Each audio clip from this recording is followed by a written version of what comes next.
and good morning from us here at Flamingo Land Resort. We're back at our local park today, which is great, and even better, we're super excited because we've actually got permission to film on ride. So we're going to take you around our favourite rides, get in as many as we can, and take you with us. Yeah, we're really thankful to Flamingo Land for giving us this opportunity today. It'd be really good to take you on some of these rides. There's a couple we can't take you on. We can't take you on here on Velocity simply because of the restraints, but hopefully with the others we'll take you along for the ride. Now, it is half term, school half term. It's just started half term, yeah. And it is a Saturday. So it could be a little busy, but we'll do our best, and yeah, we hope you enjoy. So let's crack on, let's get on with some rides. Seat back and hold on tight.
There on Mumbo Jumbo. Brilliant little ride, great pocket rocket of a ride. It's got some fantastic elements. For such a small footprint. Yeah, it's great. It's got a decent little drop on there, beyond vertical, so you can really feel it whip you over. Loads of hang time on it and some great inversions. Yeah. It's a really good fun ride. It's not perfect. There are a few things, the restraints. Really uncomfortable. Really uncomfortable. Yeah, You've got one that goes across your waist and then some that go over your shoulders as well. They are really firm. They could do with a bit of better padding on there. Yeah. And it is getting a bit jolty now it's aging. It is a bit of a rock and roller. Yeah. But aside from that, you'll be having too much fun to care. It's a great fun ride. It is a really good ride. It's a good addition to the park. The other thing to mention is queue times. Don't necessarily believe what it says. Yeah, it was advertised at a 20-minute queue for us, and we ended up waiting for over an hour for it. Yeah. Now, it has a very small throughput. They're only getting 4 people on at a time. Yeah, even with 3 trains, they only run one at a time. Yeah, they only run 1 train at a time for the whole cycle, so it is a long wait. We recommend if you are coming to do Mumbo, first thing in the morning, it's the best time. Yeah, guarantee your ride on there. Overall, a good little coaster. Yeah. Please sit back with your head firmly against the headrest. Please sit back with your head firmly against the headrest.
Cliffhanger.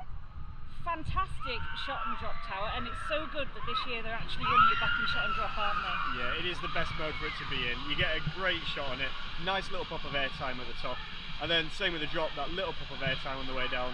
I find it's quite intense. It's probably the most intense ride here at the park. We really enjoy it, and great views as well. It's a great asset to the park. Yeah, well, I think one of the best rides. It would be nice if they got a new sign for him, a little bit more theming, kind of just judge him up a little bit. Yeah, hopefully over the winter months they'll spruce him up a little bit. I mean, he really is a standout ride, and as far as we're aware, he's the only shot and drop in the UK. The only shot and drop, so yeah. I really think Flamingo Land should, really make the most out of that and show him off a little bit. But yeah, great ride, always is. Always love it. So we do consider ourselves thrill ride enthusiasts here at Chaos Adventures. However, earlier this year there was one ride in particular that actually broke Sarah. Now she'll always go on the biggest, fastest looking ride at any park, but there was one here at Flamingo Land that did take its toll. In the children's section, known for its sheer drops and breathtaking turns, it's the Twistosaurus.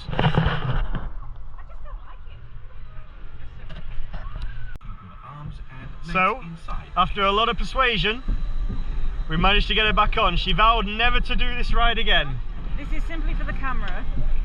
Here we go. Happy. So we've been on this a number of times, and we've only ever had a little bit of a spin, but the last visit we had, we got this thing going. And a little fact about Sarah is she hates spinning rides. Absolutely hates so you know what we're going to try and do on this? We're going to try and get it to spin. Just for your viewing amusement. Here we go. Oh, I don't like it. I don't like it. I didn't like it last time. I don't like it this time. Oh, the intoxicator all day. Oh, God, this. Here we go. This is what she likes. Oh. And this is what Sarah does not like on a ride. This is my idea of hell right now. If you're a thrill ride enthusiast, the child section here at Flamingo Land, the most devastating ride on offer, the Twistosaurus. Here we go for lap 2.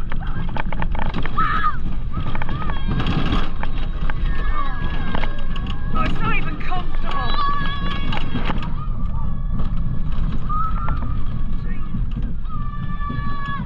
Ah, no spin unfortunately. That's enough. She got lucky today. That's enough. Oh dear.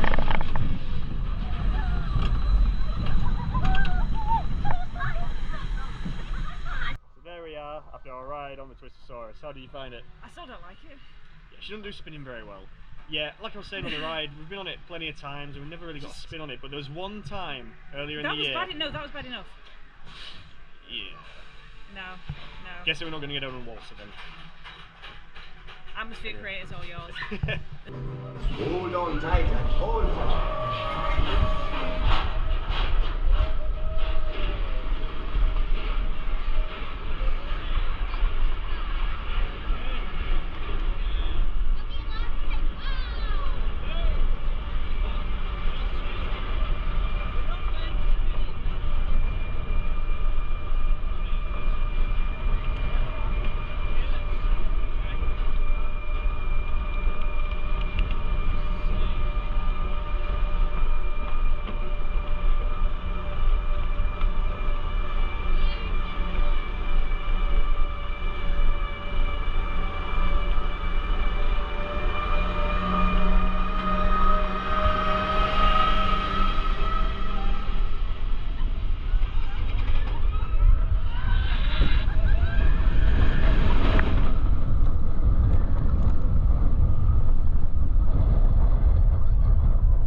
There on Kumali, one of our favourite rides here. It's a great SLC. Really good coaster. Yeah, it's really good. You get fantastic views at the top. It actually feels a lot higher than you does, really actually. are. Yeah, you get brilliant views. Straight over the zoo as well. The first drop is the highlight. It's really forceful at the bottom. You get a good push through into that loop. The only bit that lets it down for me is the turnaround. It does lose its pace a little bit on that section. Speaking of which, there it goes. But no, it is a great coaster, and I think definitely a real asset to the park. Yeah, it's definitely one of our favourite ones here. Yeah, for sure.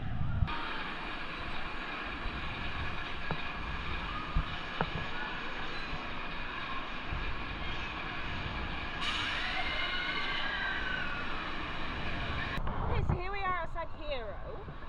We can't actually film on this ride, unfortunately, because the restraints are a little bit weird. But I think Steve can sum this up, really. Yeah, I mean, it's not really a ride that it's not one of my favourite rides here at the park. I think they've got a lot better.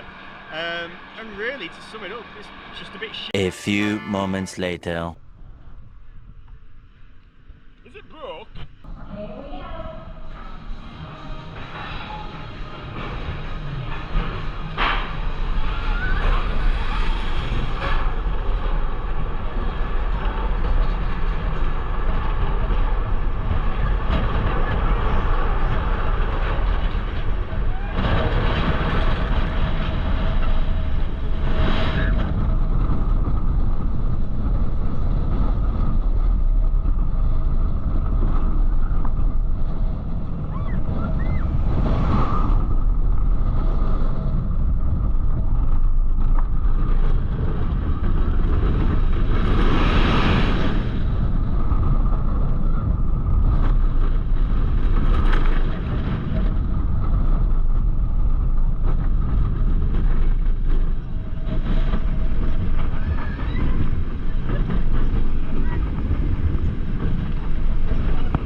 Just had a fantastic ride there on Sick. Really good. Absolutely love this coaster. It's a bit of a soft spot because he was my first, and you know what? I've got to say, it's better than Colossus at Thorpe Park. Yeah, the restraints do make it a lot better. It's not the headbanger like the Colossus. No, it's a lot more comfortable. Yeah, it's a lot more comfortable. The layout's almost identical. The drop's a bit different. Yeah. But I just find this a lot comfier, this ride. Yeah. I mean, it's by no means perfect. There is the lap bars are a bit rough. Yeah, they're a bit firm. So on these Heartline rolls here, during the hang time, they can be a bit firm, but it's compared to the one in Colossus, you don't get the headbang, so it's not too bad. No, it's really. Not. Personally, I find this Cobra Roll my favourite on any ride as well. I think it's a really good element. Yeah, the only other thing to note is that the ride has become a bit jolty over the past year or so. It's not running as smooth as it was, but it's by no means uncomfortable, but there is definitely a rattle there now. Yeah. Hopefully over the winter period, you know, they'll do a bit of maintenance and smooth that out again. But as far as Flamingo Land's concerned, it's a great addition, it's a great ride here. Yeah. And as we said at the start, it's a signature ride and it's a brilliant ride to have as well. And it certainly looks the park as well. Yeah, it looks great against that skyline. So yeah, it's always our favourite. Whenever we come to Flamingo Land, it's always a must. Yeah. So we're now stood outside Flip Flop. There's not much flipping going on at the moment. It's mainly a flop. Bit of a flop all year. Yeah, it's been down pretty much all season. I'm assuming they're going to replace him, hopefully. Yeah, it would be nice at this point. They've had a lot of trouble, Flamingo Land, with this ride. They've had a lot of issues with it. Obviously, they reduced the height on the swing, then they took a number of the seats off. Yeah. None of these things have really rectified the issue. I don't think it's run all year. No, and in general, this whole area, to be honest, it does feel very tired. Yeah. I mean, if you just have a look round here, you've got Splash Battle, the whole area, it's in need of a bit of a refresh, I think. Yeah. It'd be great if they could maybe just take this out and just re-theme the whole area a little bit. I mean, even just introducing some amusement park rides would be great. I've got this feeling of like the Alton Tower style retro squad. Yeah, if they had something like the retro really squad well here, it would fit so well with Flamingo Land. Because to us, I know some areas are themed to a degree, but it really is a great amusement park in our eyes, isn't it? Yeah, definitely. And I think the addition of that sort of ride in this space would be great. Or, if they've got the funds, a big coaster. A signature coaster would be fantastic. Here's hoping. Yeah. So that wraps up our visit today here at Flamingo Land. We've had a brilliant day. It's been really good fun. Yeah, the weather's held out for us even better. Obviously we didn't get on every ride we wanted to. The queue times were pretty long on some of the rides, but we kind of expected that today. It is the first day of half term. It is the first day of half term, shot ourselves so in the foot a bit there. yeah, it was a little bit busier than we expected, but we still had a good time. The operations were a little bit slow on some of the rides, which delayed us a bit as well. But still, you know, we got on the majority of the big rides we wanted to get on, and we've had a great day, and that's the whole point in this, really. Yeah. What we would say is, if you are wanting to visit, as it will probably be the 2026 season now when you come, with it closing soon, do it online. Get that online discount. We are aware the prices are pretty high now. There's no way of sugarcoating that. You know, the park has to pay fees, which are constantly increasing as well. So it is a catch-22 situation for them. I get that. We come a lot, but we do buy a year pass. So we find if we come more than 4 times in the year, we've kind of made our money back with that. And definitely. we get 10% off as well with that. We do, pass. yeah. But if you are looking to come for the odd day, try and book it a good week in advance or so. Yeah, get you that get the best discount. price. And yeah, you'll have a great time. It's always a fun day out.